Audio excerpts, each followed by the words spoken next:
to the bag, ayy. Got the foot on the gas, pedal to the metal when the lane moving fast, ayy. Let them all cross. If they hate, then let them hate and make a bigger boss, ayy. This episode is brought to you by SPI Logistics, the premier freight agent logistics firm in North America. For over 40 years, SPI has been diligently building the most successful freight agent network to provide first-class relationships for our shippers, receivers, and carrier partners. We are more than another transportation network. We are a dedicated team of professionals united by one singular purpose, and that is to expedite our agents' success. All of our agents are set up for success on day one, as they are provided with a full suite of support staff that is ready to assist them with everything from after-hours emergencies to financial and administrative needs on a no-fee basis. This way, you can focus on continuing to grow your business. There is no financial risk to start, and you have the ability to earn up to 75% in commissions. If you are looking to take control of your financial future and build your business with the backing of one of the most successful logistics firms in North America, visit www.spi3pl.com to learn more. Do me a favor and let them know that the Freight Coach sent you. What is up, ladies and gentlemen? We are back. We are live. It is the Freight Coach Podcast, the top podcast in transportation, coming to you guys every single weekday, 8:30 a.m. Pacific, 10:30 Central, to break down some industry headlines. But most importantly, you guys provide some actual insight into what you can do with all of this information. If this is your first time tuning in, welcome. This is the real side of freight, ladies and gentlemen. And I say that before every single show. What I mean by that is I only speak with transportation professionals because at the end of the day, I want to talk to the right individuals who have done what you're looking to do or who are currently doing what you're trying to achieve. So you can take this information, apply it, utilize it, and see a meaningful difference in your business and your life. Happy Monday, everybody. I got a very special guest for you guys here today. Like a lot of my guests, we've never met in person. I've just been following his journey for a while now on social media. And I love people being like in the trenches, right? Like out there building their dreams, chasing and going after that, and that hustle that comes along with it. And this guy today, he embodies all of that. And I got Mr. DuShawn Falls on the show. DuShawn, thank you so much for taking the time to join me this morning. Thank you for having me, Chris. It's been a long time coming. No, man, dude, it's the truth. Like what always catches me is when people are out there and they're posting like your videos that you're posting out there and just telling your story, man. Like it resonates because, dude, I'm living that life too, right? Like I'm out here, I'm trying to build my business up, and you know, I love people showing the real side of building a business, right? Because it's like, dude, social media just comes with the highlight reel. Oh, I made X amount this year and I'm doing this and I'm doing that. It's like, okay, but like, what about for everybody else that's out here who isn't doing that, you know? So it's like, I love that approach and that ground up. And dude, one of my favorite posts you've had lately was it was a photo of you in like somebody's like waiting room. And you're like, I've been told no 3 straight days and I finally got a yes. Oh yeah. Yeah, that was, what company was that? Man, I've been in so many different companies. Just, dude, I just love going out there and in-person prospecting. It's been a thing of mine since I kind of got started on the brokerage side, and I mean it's worked well. So I'm always in offices everywhere in Southern California, and just trying to connect with whoever I can. So, dude, how'd you get your start in freight, man? And we're gonna transition this into our weekly segment here about flatbed freight and everything. But like, I want to get that out here, man. How'd you get your start in transportation? So I got my start in transportation back in 2012. I started out as a truck driver for CR England. I kind of started to have kids early on and didn't really know how to take care of them financially. I didn't know what I was going to do. And I'm like, okay, let's try this trucking thing out. My father's a truck driver. He drives tankers. And he thought I should give it a shot. And I did. Got started with CR England. Then I went to Night Swift, then Ryder, Ruan. I've been around when it comes to truck driving and everything like that. Yeah. So what was it about jumping into the broker side of things? Was it more of like you just wanted more of a home time? Because like my dad was a driver, right? And I love the profession, but I also know that it takes a very distinct personality to be out on the road for weeks on end. For sure. For me, so I started out my entrepreneurial journey back in 2019. So I started out driving for CR England, all of those good things, working as a W-2 employee. And then in 2019, I started my own trucking company. And as you start your own trucking company, you start to build, your book of business as far as getting contracts and different things like that. And that kind of led me to thinking, what if I became a broker? Because we worked with brokers and we had contract business and spot market business as well. But we were kind of thinking, this trucking thing with these trucks, in order to scale and make money, you have to go out and buy another truck, hire another driver, so many different things when it comes to making money on the trucking side. It's like, okay, let's start the broker side and see, try our hand at that.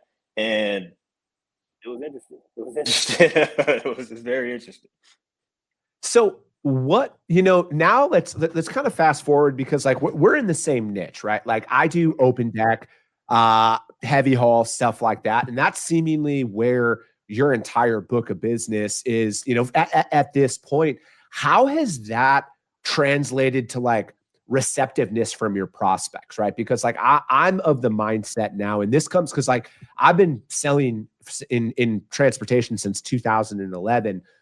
A lot of people's strategies today used to work back in the day, right? Where it's like generalist, we can do everything, we can move everything. But since I've been out on my own, and because we cold started, essentially January 1st of 2023, that's when we went in with 0 customers, 0 revenue, 0 guarantee, 0 like, hey man, we'll set you. It was nothing, man. It was a pure cold start. And I was just like, I just had this, because like for the past 6 or 7 years that I was brokering, it was just open deck, heavy haul, over dimensional freight. So I'm like, you know what? I'm just going to start with that. I'm going to, just go out there and build it up off of that. And I've noticed that there's at least receptiveness when I go in with that mentality when I'm prospecting people, right? It might not be yeah, man, we'll set you up, but they're at least giving me an opportunity to talk to them, because of, I look at it as it's like, I'm not necessarily prospecting them in the traditional sense. I'm really talking to them as a way to almost like actively disqualify them. Like, hey man, do you know your freight? Like I know your freight, and vice versa. Yeah. So you're saying how receptive has it been since I've kind of niched down? Yeah. Oh man, it's been excellent. And, when I started, I kind of started off in the reefer market. Those were all of the kind of customers that I attacked. I figured food, you can't go wrong with food. It's always in grocery stores. It's everywhere. Right. Yeah. People have to eat. So that's kind of was my thinking behind it. And one of my biggest customers happened to be a customer on the refrigerated side. And I dibbled and dabbled and got a lot of business from that. And it's funny enough, I happened to kind of get into the open deck side from a client that I met at my gym. We just was talking back and forth, exchanging stories. He actually used to own a Landstar agency, had a couple trucks himself. And then now he's a crane salesman. And we kind of exchanged information and say, DuShawn, if you ever looking for an opportunity to move some cranes for me, yada, yada. And I kind of got into it like that. And then I noticed that, a lot of my margin was, performing pretty well in that industry. So that kind of got me into open deck really hard. I'm like, okay, I kind of came into a crossroads, should I continue building around the reefer market, or should I delve deep into the open deck and heavy haul niche? And since I've been only dealing in that niche, it's been working pretty well. So I would say, like they said, the riches are in niches, especially if you are a smaller company and you don't have the bandwidth to be a generalist like that. I think generalist is for larger outfits, people who have, a big team. If you kind of niche down and you are laser pointed into one industry, you really can, become the expert and get the relationships and all of the different things that come with that. No, I personally am 100% aligned with you, right? Like I look at it is there's a time and a place for diversification. I just think so many people are so far away from that point that there's no real reason to go out there. Like I look at the overall numbers, DuShawn, and it's like flatbed is like some $70 billion of freight, right? Like think about that, man. Like 70 billion. Do you like what's 10% of that? That's still a $7 billion company. I don't know any outside of like 3 that are above $7 billion. So it's like, do you really need to diversify, or are you just using that as a reason to not actually do the work? You know what I mean? Because it's like, I get it, right? It's tough to get that initial breakthrough, but like there's a lot of synergies that are out there between, I view refrigerated freight as a specialized commodity, right? Because it's not prototype. Like there's a lot of things that can go along with it. And you could make that argument about everything. But I think if there's any synergy between freight modes. It's going to be refrigerated freight and then like flatbed freight. And it's because like there's just a certain qualification that comes along with it, because it's like, man, if you set the wrong temperature on that trailer, you're done, right? Just like if you don't use edge protectors on a flatbed load that requires edge protectors, it crushes the product and you're done, right? Like there's a claim. So there's real stuff that can kind of come along with it. And I just look at it as man, I could stay 100% flatbed only until we're like doing 500 million a year, like, and there's no doubt in my mind that we can hit 500 million just doing flatbed. But it's like, I feel like, again, people try and like, they're like, oh, this is slow, right? Because there's seasonalities of this stuff, right? Where it's like, we're just now getting into building season, right? I think flatbed season started a little bit earlier than it normally did in years past. But it's like people like they hit a down season and then they're like, oh, we got to switch and we got to go reshuffle everything and start over. And I think that's why people never make any real progress. When you were talking right now, I was thinking about how they say when you end up when you chase two rabbits, you end up with none. And it's kind of like that. If you kind of know what you're going after, it makes it easier to accomplish that. And then also from a carrier sales standpoint, I mean, you can base your carrier sales around that as well. As not to diversify as far as looking for those carriers. So you kind of have lane specificity, what carriers run what lanes, and you can use that to your advantage when you go in there and talking to shippers and different things. So I think it just makes the most sense. No, absolutely. So speaking of lane diversification, man, I want to jump in. So my friends at DAT, we do 3 times a week. We do This Week in Freight, and we break down flatbed lanes, dry van lanes, and refrigerated lanes. And I say flatbed for this week because I know that this is your jam. These are all viewer submitted. So anybody who wants, they just got to email my team, podcast@thefreightcoach.com. I just need shipping city, delivery city, and trailer type. And then for me, it's like the market's the market, right? Like I think that people almost put too much emphasis on, oh, how's the market going to perform, as opposed to where is the similarity that happens out there. And I have just found throughout my career, lanes don't necessarily change all that much in a sense of like how they seasonally perform. Yeah, there are peak moments where rates can jack up and drop and all of that stuff, but lanes perform the same. So this one today, DuShawn, is going to be Fontana, California, going up to Seattle, Washington here. And for me, this is a lane I haven't personally moved a lot of in the open deck space, but I look at this as this goes literally right along with the seasonality of building season and everything that comes along with it. So it looks like, obviously you're in Southern California, and that was another reason why I was glad that this lane came about.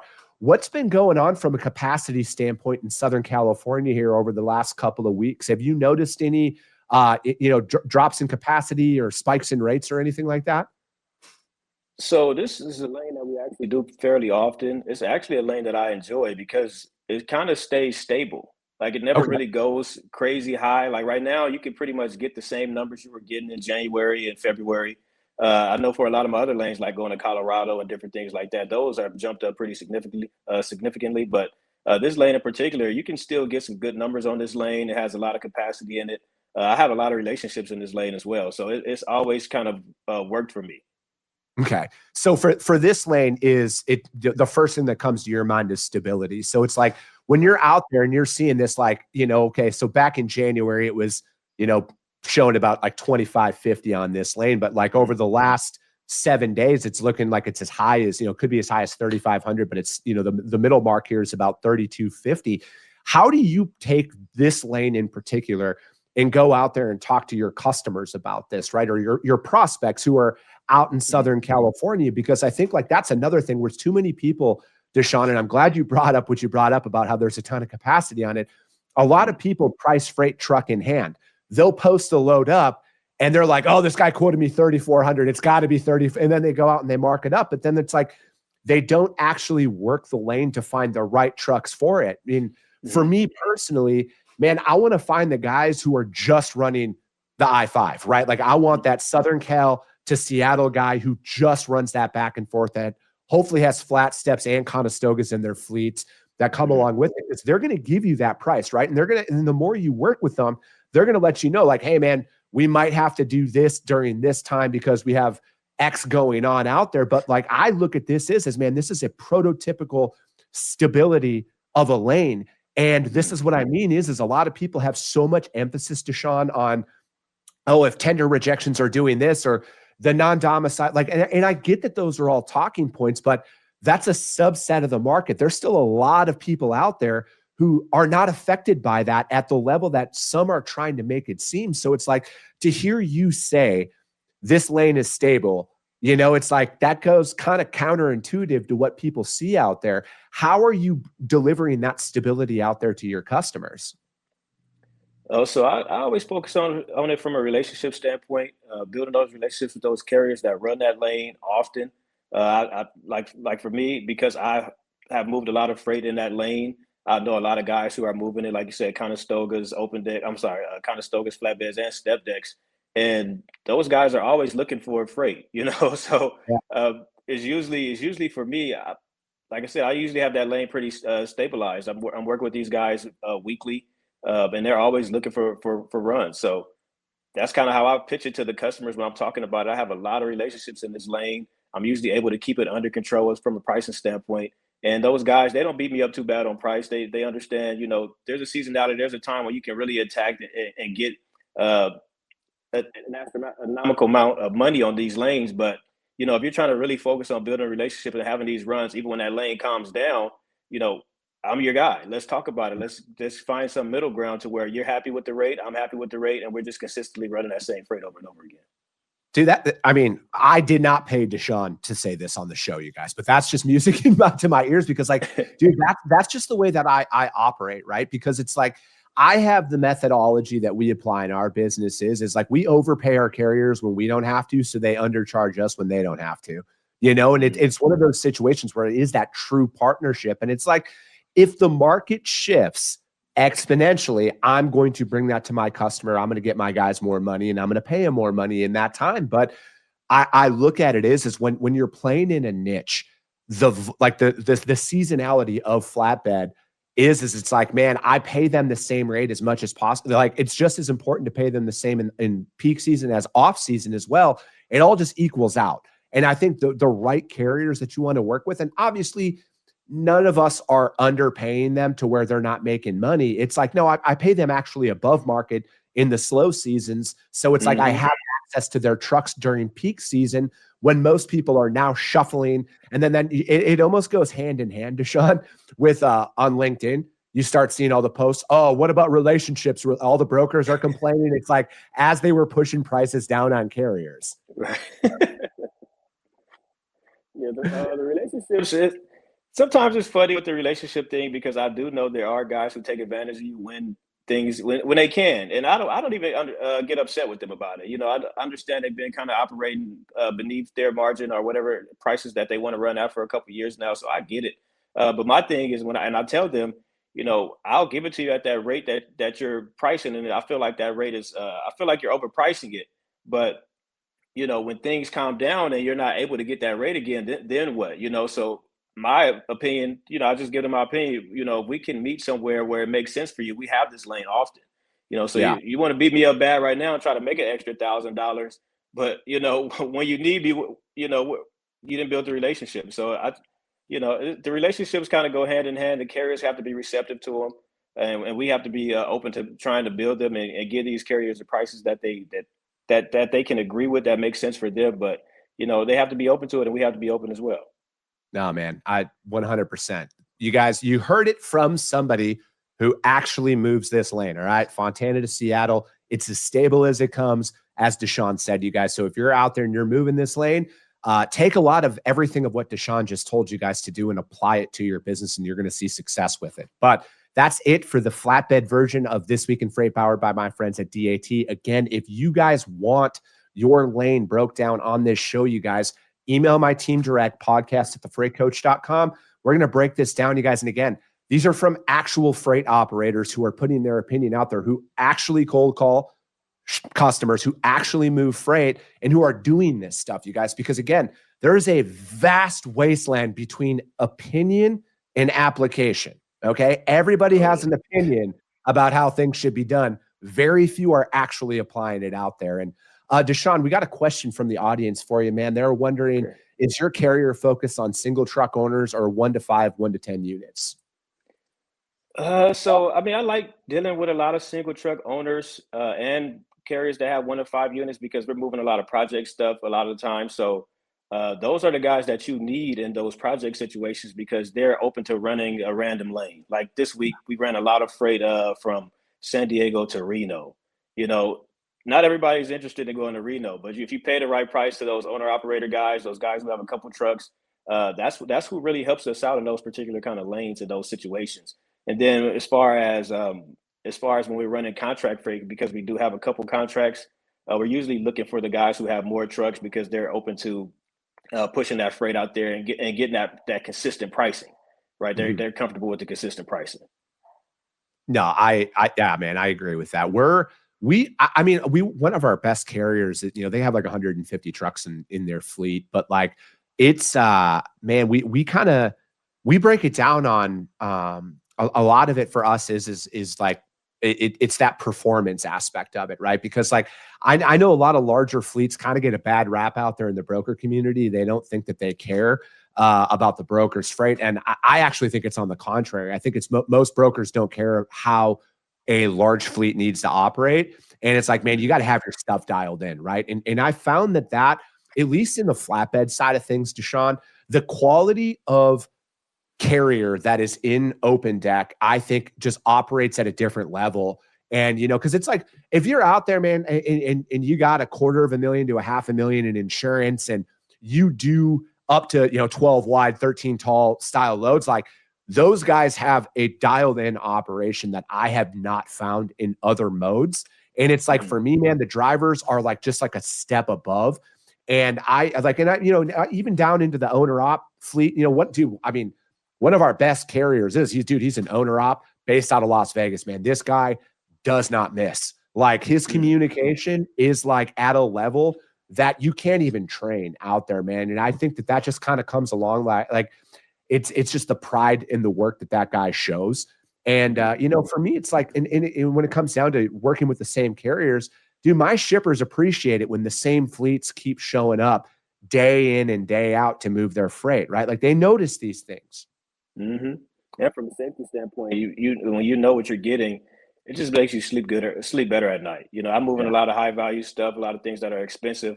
So whenever I got my guys on it that I know already that have moved this stuff for me and they've done a great job, I can sleep good. You know, if not, I'm up at night tracking trucks and paying attention to different things because my customers' freight is our freight, right? If it's a claim happening or anything like that, you know, we're held liable. We have to, you know, be making sure that everything is going how it's supposed to go. So, you know, we can use the same guys over and over again. We definitely want to. Dude, to me, it's a direct reflection of my abilities out there in the market. And it's like, I want to set my carriers up for success. Like I don't withhold any information. Like I don't understand that theory or like that methodology at all. Like I want them to have literally every piece of information that I have.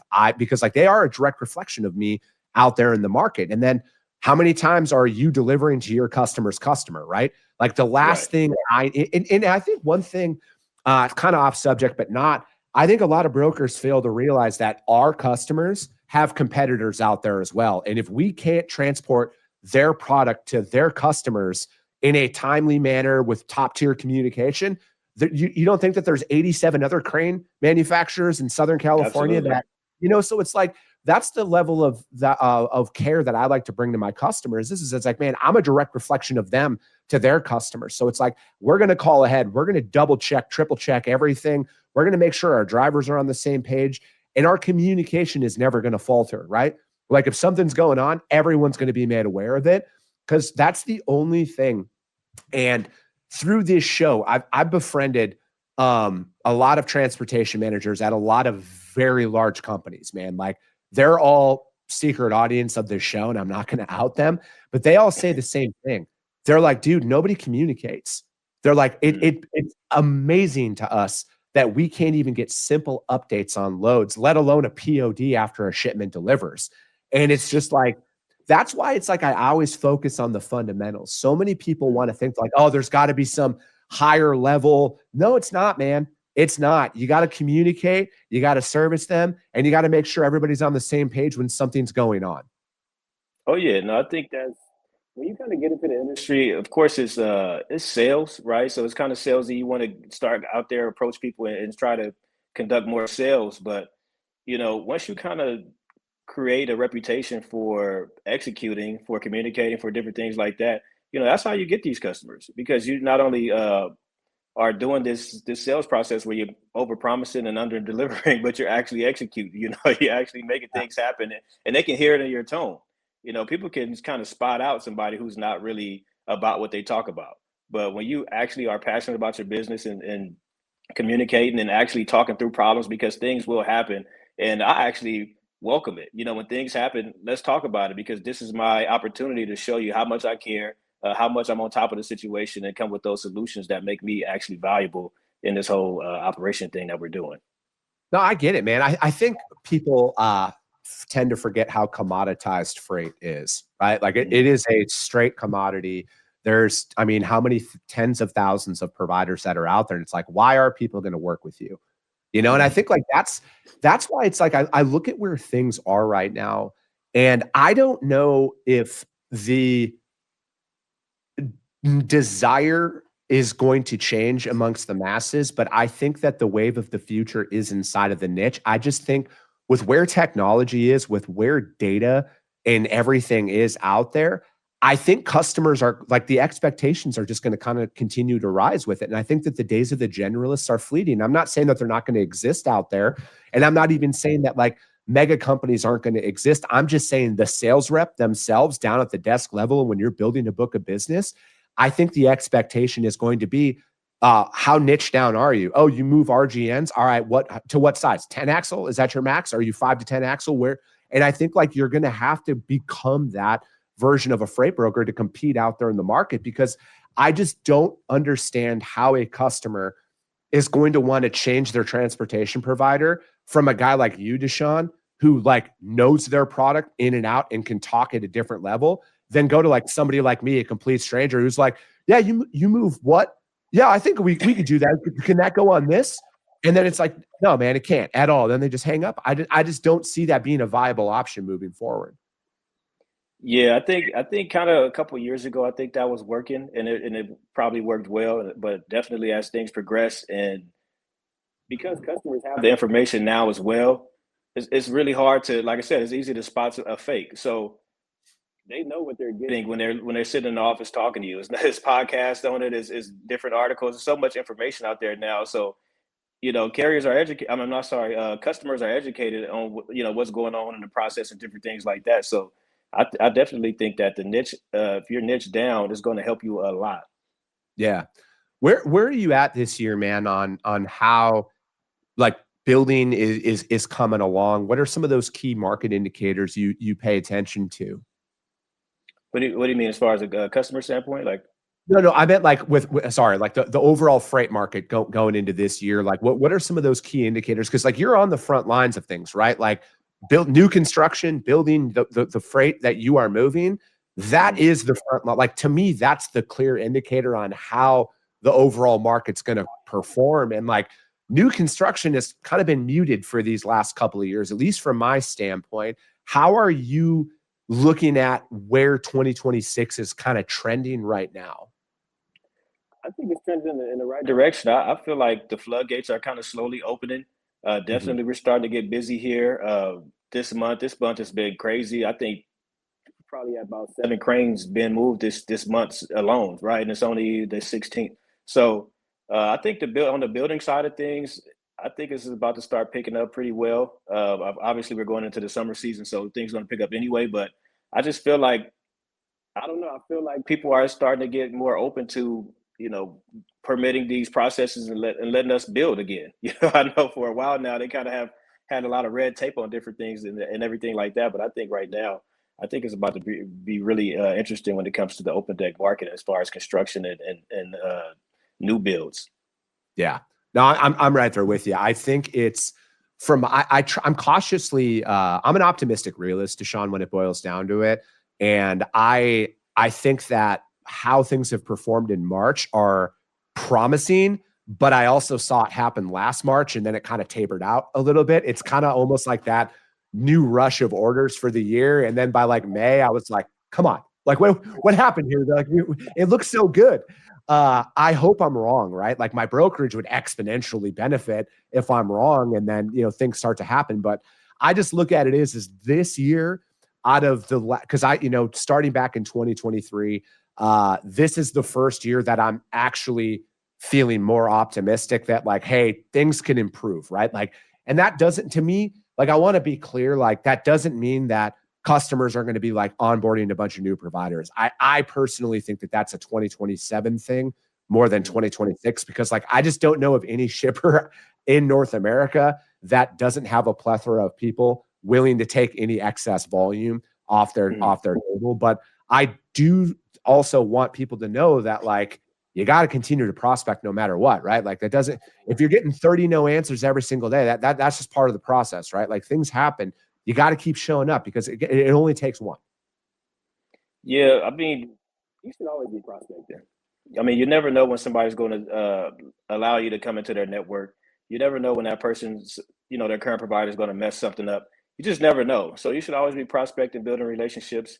For me, from a sales standpoint, I'm just building relationships until something happens. That's how I do it. I'm never really pushy. I'm never overly hoping that they are able to start working with me immediately. I'm just building that relationship up and waiting for the right time and the right moment, and usually they come. So you should always be prospecting, networking, creating opportunities for yourself, because you just never know when it's going to happen for you.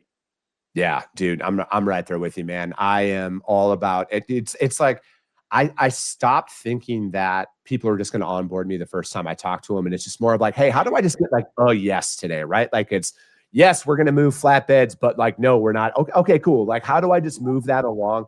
And how do I be their first thought when they need a new provider? And that's where I like to approach it, man. But dude, I appreciate your time, DuShawn. DuShawn, how does anybody reach out to you if they want to find out more, man? Maybe they just got some questions about, what your journey and your story. So my DMs are always open. I'm always getting hit up in those. It's also my email as well, DuShawn.Falls@trinitylogistics.com. And then my phone number is also on my LinkedIn profile as well. There you go. I was going to say, I would make it work for that one, man. Yeah. So it's on the LinkedIn profile.